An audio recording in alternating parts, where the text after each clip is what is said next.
Israel কি করছে দেখবো না, তুমি এদিকে হাত বাড়ালে একেবারে মুছে দেব পৃথিবী থেকে।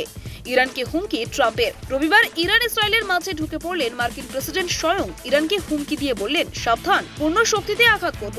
ওদিকে রবিবারই সর্বশেষ পাওয়া খবরে জানা গিয়েছে, ইরানে ইসরায়েলের আক্রমণে ৮০ জনের মৃত্যু ঘটেছে, আহত অন্তত ৮০০ জন। ইতিমধ্যে রাষ্ট্রসংঘের মহাসচিব আন্তোনিও গুতেরেস উত্তেজনা প্রশমনের জন্য ইরান ও ইসরায়েলের প্রতি আহ্বান জানিয়েছিলেন, তবে তা শোনার কোনো লক্ষণই কোনো দেশের তরফেই দেখা যাচ্ছে না। মার্কিন প্রেসিডেন্ট ডোনাল্ড ট্রাম্প রবিবার শাসালেন ইরানকে। তিনি বলেছেন, ইরান যদি আমেরিকা আক্রমণ করে তবে খুব ভালো করবে।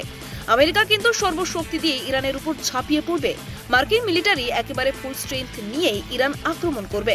ট্রাম্প পরিষ্কার করে বলে দিয়েছেন, তেহরানের নিউক্লিয়ার সাইটে ইসরায়েলের আক্রমণ নিয়ে মার্কিন যুক্তরাষ্ট্রের কিছু বলার নেই, তবে ইরানের কারণে আমরা যদি কোনোভাবে ডিস্টার্ব হই তবে ইরানকে আমরা ছেড়ে কথা বলবো না। সর্বশক্তি দিয়ে আঘাত করে একেবারেই মাটিতে মিশিয়ে দেব ইরানকে। খুব স্বাভাবিকভাবেই ইরানকে দেওয়া ট্রাম্পের এই হুমকিতে সিঁদুরে মেঘ দেখছে বাকি বিশ্ব।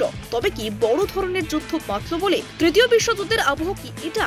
আতঙ্কের পরিস্থিতি সারা বিশ্বে। রবিবার মার্কিন প্রেসিডেন্ট নিজেই সোশ্যাল মিডিয়ায় লিখেছেন, ইসরায়েল ইরান চাইলেই নিজেদের সংঘাতকে শেষ করে দিতে পারে। একটা চুক্তি স্বাক্ষরই গোটা পরিস্থিতি ঠান্ডা করে দিতে পারে। তবে ট্রাম্প এমন দাবি করলেও তেহরান যে পারমাণবিক চুক্তিতে রাজি নয় তা যেন তেন প্রকারে বুঝিয়ে দিচ্ছে।